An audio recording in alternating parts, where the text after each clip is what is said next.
Praise the Lord. പരിശുദ്ധനായ ദൈവത്തിൻ്റെ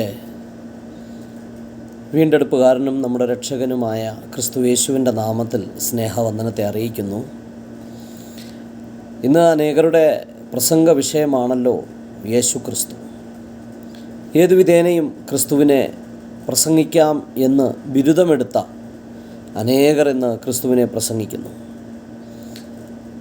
ക്രിസ്തു യേശുവിനെ തൻ്റെ ജീവിതത്തിൽ വ്യക്തിപരമായി അനുഭവിച്ച് ക്രിസ്തു യേശുവിന് വേണ്ടി തൻ്റെ ജീവിതം ഒഴിഞ്ഞു വെച്ച ഒരു വീരനായ സന്യാസ വര്യനായിരുന്നു അപ്പോസ്തലനായ പൗലോസ്.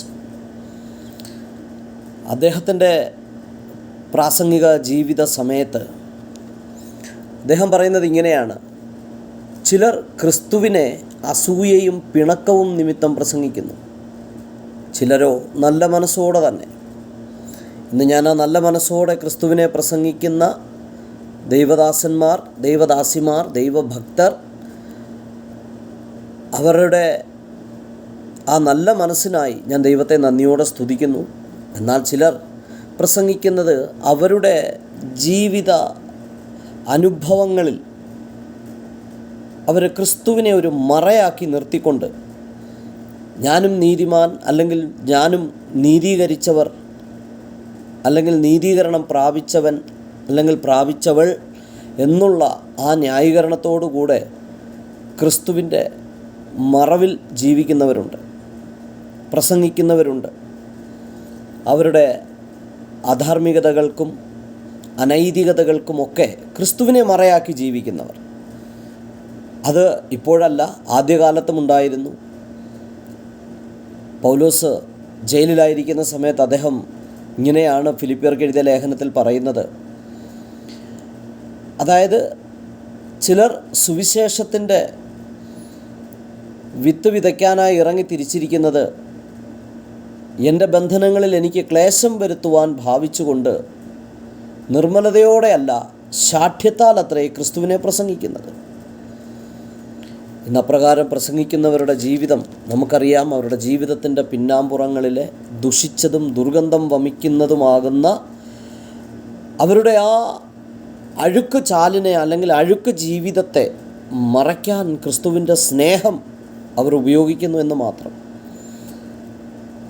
അവർ വളരെ സ്നേഹത്തോടെ പുഞ്ചിരിച്ചുകൊണ്ട് സഹോദര, സഹോദരി എന്നൊക്കെ വിളിച്ച് നമ്മോട് സംസാരിക്കും. എന്നാൽ അവരുടെ വ്യക്തിപരമായ ജീവിതത്തിൻ്റെ ഏതെങ്കിലും ഒരു കാര്യത്തെ നമ്മൾ വിമർശിക്കുകയോ ചോദ്യം ചെയ്താലോ ഈ സഹോദര, സഹോദരി വിളി വേഗത്തിൽ തന്നെ അവനെന്നും അവളെന്നും, പിന്നെ അവർക്ക് വേണ്ടി അസഭ്യ ചുവയോടുകൂടെയുള്ള ദ്വയാർത്ഥ പ്രയോഗങ്ങളൊക്കെ ഉപയോഗിച്ച് അവരുടെ എല്ലാ ഇമോഷനുകൾ അവർ വെളിപ്പെടുത്തും.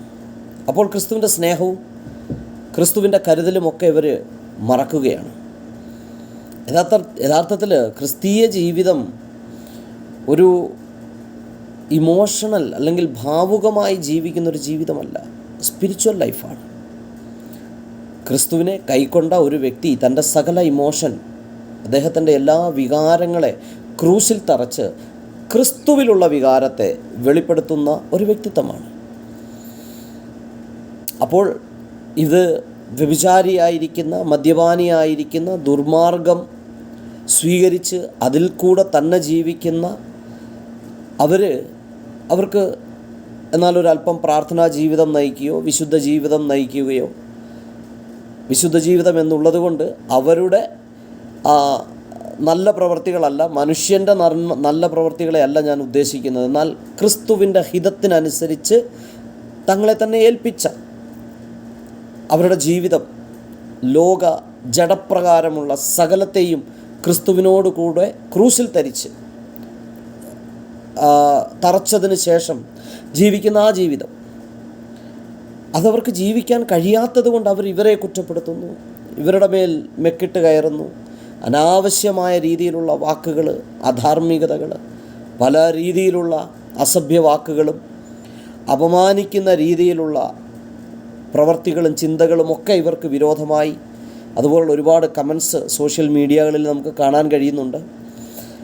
ഇങ്ങനെയുള്ളവരെക്കുറിച്ച് നമുക്ക് വിശുദ്ധ യൂദായുടെ ലേഖനം നാം വായിച്ചാൽ അവിടെ കാണാൻ കഴിയുന്നു, അവർ കോരഹിൻ്റെ മത്സരത്തിൽ നശിച്ചു പോകുന്നവരാണവർ.